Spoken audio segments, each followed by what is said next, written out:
पहला सवाल देखने वाले हैं खेलो इंडिया राज्य उत्कृष्टता केंद्र को लेकर के, जिसमें जून 2020 में केंद्रीय खेल एवं युवा मामलों के मंत्रालय ने देश में स्थित खेल सुविधा परिसरों को खेलो इंडिया राज्य उत्कृष्टता केंद्र के रूप में विकसित करने का निर्णय लिया है। इसके पहले चरण में 8 राज्यों यानी कि कर्नाटक, उड़ीसा, केरल, तेलंगाना, अरुणाचल प्रदेश, मणिपुर, मिजोरम और नागालैंड में इन परिसरों का विकास किया जाएगा। एक चीज़ यहाँ पर नोटिस करने वाली ये है कि पूर्वोत्तर के जो राज्य हैं उनमें कौन कौन शामिल है। अरुणाचल प्रदेश शामिल है, मणिपुर शामिल है, मिजोरम शामिल है और नागालैंड शामिल है। और वहीं दक्षिण भारत के राज्यों में कर्नाटक, केरल, तेलंगाना शामिल है। यहाँ पर ध्यान रखिएगा कि आंध्र प्रदेश शामिल नहीं है और उड़ीसा शामिल है जो है वो पूर्वी भारत के राज्यों में। तो इसका उद्देश्य क्या है? इसका उद्देश्य है कि ओलंपिक खेलों में भारत के प्रदर्शन को बेहतर किया जाए, साथ ही में राज्यों में ही विश्व स्तरीय खेल सुविधाएं उपलब्ध हों। इस योजना का शुभारंभ खेलो इंडिया योजना के तहत भी किया गया है। अब आइए इससे जुड़ा सवाल देखते हैं। जून 2020 में केंद्रीय खेल एवं युवा मामलों के मंत्रालय ने देश में स्थित खेल सुविधा परिसरों को खेलो इंडिया राज्य उत्कृष्टता केंद्र के रूप में विकसित करने का निर्णय लिया है। इसके तहत पहले चरण में कितने राज्यों में इन परिसरों का विकास किया जाएगा, यानी कि खेल सुविधा परिसरों का विकास पहले चरण में कितने राज्यों में किया जाएगा, तो वो 8 राज्यों में किया जाएगा। और अगला न्यूज पोर्ट लुइस को लेकर के है, जो कि मॉरिशस की राजधानी है। देखते हैं कि निम्नलिखित में से कौन सा भारतीय नौसेना जहाज मिशन सागर के तहत का मिशन सागर का एक हिस्सा है। तो इस जहाज का नाम है INS केसरी और INS केसरी ने ही गत 23 मई को जो है मॉरिशस की राजधानी पोर्ट लुइस में 14 सदस्यीय डॉक्टरों की टीम को लेकर के पहुंचा था। यहाँ पर देख सकते हैं कि मिशन सागर अभियान के तहत INS केसरी ने गत 23 मई को भारतीय नौसेना की चिकित्सा टीम को पोर्ट लुइस लेकर के पहुंचा था। 14 सदस्यीय यह चिकित्सा टीम को वापस लाने के लिए भी INS केसरी ही गया हुआ था। और मिशन सागर के तहत मित्रवत देशों को कोविड-19 महामारी से निपटने के लिए सहायता प्रदान कर रहा है भारत सरकार। और इसी मिशन के तहत मॉरिशस में मेडिकल टीम के अलावा कोविड से संबंधित आवश्यक वस्तुओं और आयुर्वेदिक दवाइयों की एक विशेष खेप भी पहुंचाई गई थी। तो ये तो मिशन सागर का जो क्वालिटी हो गई, जो उसकी विशेषता हो गई, वो हो गया। अब यहाँ पर थोड़ा सा हम भारत और मॉरिशस संबंधों से जुड़े हुए तथ्यों की जानकारी देखेंगे। यह संबंध दोनों देशों के बीच ऐतिहासिक, राजनीतिक, आर्थिक, सैन्य, सामाजिक और सांस्कृतिक संदर्भों को संदर्भित करता है। दोनों देशों के बीच संबंधों की शुरुआत 1730 के दशक से हुई थी, जब मॉरिशस में भारतीय कारीगरों को पुदुचेरी और तमिलनाडु से लाकर के बसाया गया था। भारत और मॉरिशस के बीच राजनयिक संबंध 1968 में स्थापित किया गया था। अगर सवाल पूछा जाता है कि भारत और मॉरिशस के बीच में राजनयिक संबंध कब स्थापित हुए थे, तो सन 1968 में स्थापित किया गया था। अप्रैल 2000 से सितंबर 2016 तक भारत में FDI अंतर्प्रवाह की दृष्टि से मॉरिशस शीर्षस्थ देश था, यानी कि 2000 से 2016 के बीच में सबसे ज़्यादा भारत में जो FDI आती थी वो मॉरिशस से आती थी। और अगली न्यूज़ कोलकाता बंदरगाह ट्रस्ट को लेकर के है, जिसका नाम अभी हाल ही में बदल दिया गया है। सवाल देखते हैं कि 3 जून 2020 को केंद्रीय मंत्रिमंडल ने कोलकाता बंदरगाह ट्रस्ट के किस नए नाम को मंजूरी प्रदान की है।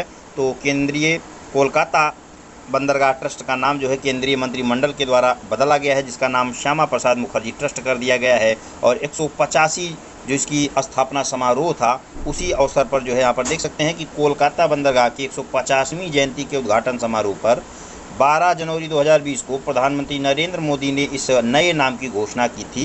तो नए नाम की घोषणा किसके द्वारा की गई थी? प्रधानमंत्री नरेंद्र मोदी के द्वारा की गई थी। क्यों? क्योंकि केंद्रीय मंत्रिमंडल ने इसकी मंजूरी प्रदान की थी और केंद्रीय मंत्रिमंडल का अध्यक्ष जो होता है वो प्रधानमंत्री ही होता है। तो इस वजह से नरेंद्र मोदी जी के द्वारा इस नाम को बदलने की घोषणा की गई। और इसी वीडियो में हम प्रमुख पुरस्कार और जो सम्मान हैं उनसे जुड़े हुए तथ्यों को देखेंगे। जून 2020 में किसे गांधी पीस फाउंडेशन नेपाल द्वारा गांधी नोबेल शांति पुरस्कार 2020 से सम्मानित किए जाने की घोषणा की गई है। तो गांधी नोबेल शांति पुरस्कार 2020 प्रदान प्राप्त करने वाले डॉक्टर कन्हैया त्रिपाठी होंगे। यहाँ पर ध्यान रखिएगा, डॉक्टर कन्हैया कुमार नहीं हैं, CPI वाले डॉक्टर कन्हैया त्रिपाठी हैं, जिनका संबंध जो है डॉक्टर हरि सिंह गौर विश्वविद्यालय मध्य प्रदेश से है, जो कि सागर जिले में है। यहाँ पर यह भी सवाल पूछा जा सकता है कि हाल ही में गांधी शांति नोबेल पुरस्कार प्राप्त करने वाले डॉक्टर कन्हैया त्रिपाठी का संबंध निम्नलिखित में से किस राज्य के विश्वविद्यालय से है। तो मध्य प्रदेश राज्य का विश्वविद्यालय है और विश्वविद्यालय का नाम है डॉक्टर हरि सिंह गौर विश्वविद्यालय। और यहाँ पर जो है उनको यह पुरस्कार जो है वो पुरस्कार महात्मा गांधी और विश्व शांति पर किए गए उनके महत्वपूर्ण कार्य के लिए प्रदान किया जाएगा। जून 2020 में किसे जर्मन बुक ट्रेड शांति के पुरस्कार के लिए चुना गया है? तो यहाँ पर ध्यान रखिएगा, शांति का पुरस्कार दिया गया है, लेकिन दूसरा शांति का पुरस्कार है जिसका नाम है जर्मन बुक ट्रेड शांति का पुरस्कार। तो जर्मन बुक ट्रेड शांति का पुरस्कार प्राप्त करने वाले अमर्त्य सेन होंगे और उन्हें जो है यह न्याय, शिक्षा और स्वास्थ्य सेवा में जो सामाजिक असमानता के मुद्दे को उन्होंने उठाया है, इस प्रतिष्ठित काम के लिए उन्हें जर्मन बुक ट्रेड का शांति पुरस्कार प्रदान किया जाएगा, जो कि वर्ष 1950 से प्रतिवर्ष प्रदान किया जा रहा है। इसके तहत 25,000 यूरो प्रदान किया जाता है। और अगला है, जून 2020 में किस भारतीय संगीतकार को medal of the order of Australia पुरस्कार प्रदान किए जाने की घोषणा की गई है? तो भारतीय संगीतकार शोभा शेखर को medal of the order of Australia पुरस्कार प्रदान किए जाने की घोषणा की गई है। शोभा शेखर ऑस्ट्रेलिया कलाकृति संगीत संगठन की संस्थापक हैं, क्योंकि ये सवाल पूछा जा सकता है कि ऑस्ट्रेलिया कलाकृति संगीत संगठन की संस्थापक जिन्हें हाल ही में medal of the order of Australia पुरस्कार प्रदान किया गया है, उनका नाम क्या है? तो उनका नाम शोभा शेखर है। या इसी सवाल को मिलान करने के लिए आ सकता है कि शोभा शेखर और वहाँ पर संगीतकार का मिलान करने के लिए दे सकते हैं, तो शोभा शेखर का मिलान संगीतकार से हो जाएगा। और 11 जून 2020 को विश्व खाद्य पुरस्कार फाउंडेशन द्वारा भारतीय मूल के अमेरिकी मृदा वैज्ञानिक डॉक्टर रतन लाल को वर्ष 2020 के प्रतिष्ठित विश्व खाद्य पुरस्कार प्रदान किए जाने की घोषणा की गई है। उन्हें यह पुरस्कार खाद्य उत्पादन बढ़ाने के लिए मिट्टी केंद्रित दृष्टिकोण विकसित करने के लिए प्रदान किया जाएगा।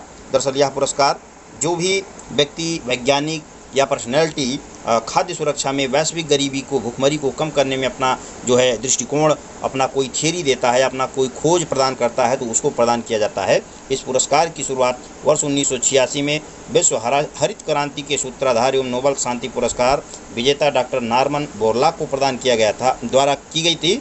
माने कि इस पुरस्कार की शुरुआत करने वाले कौन हैं? तो इस पुरस्कार की शुरुआत करने वाले डॉक्टर नॉर्मन बोरलॉग हैं। और प्रथम विश्व खाद्य पुरस्कार 1987 में भारत में हरित क्रांति के जनक डॉक्टर MS स्वामीनाथन को प्रदान किया गया था। अब इससे जुड़ा हुआ सवाल देखते हैं। सवाल है, 11 जून 2020 को किसे वर्ष 2020 के प्रतिष्ठित विश्व खाद्य पुरस्कार प्रदान किए जाने की घोषणा की गई है? तो ये पुरस्कार प्रदान किया जाएगा डॉक्टर रतन लाल को, जो कि भारतीय अमेरिकी मूल के मृदा वैज्ञानिक हैं। जून 2020 में किसे EY world entrepreneur of the year 2020 का खिताब के लिए चुना गया है? तो इस खिताब को पाने वाली महिला है किरण मजूमदार शाह, जो कि पहली भारतीय महिला उद्यमी हैं और वहीं पर भारत में जो है यह तीसरी भारतीय महिला हैं, चूँकि इससे पहले जो है 2 लोगों को प्रदान किया गया है, जिनमें उदय कोटक का नाम पहला है और दूसरे हैं नारायण मूर्ति, जो कि इन्फोसिस लिमिटेड के संस्थापक हैं। और वहीं विश्व स्तर पर ये दूसरी महिला हैं जिन्होंने EY खिताब को जीता है। जून 2020 में किस भारतीय को नासा विशिष्ट सेवा पदक से सम्मानित किया गया?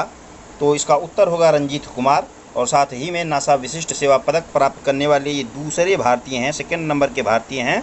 इन्होंने अंतर्राष्ट्रीय अंतरिक्ष एजेंसी जो है, अंतरिक्ष स्टेशन जो है, एजेंसी नहीं, अंतर्राष्ट्रीय अंतरिक्ष स्टेशन जो है, उसको उन्नत बनाने में बेहद ज़्यादा जो है इन्होंने अपना योगदान दिया था।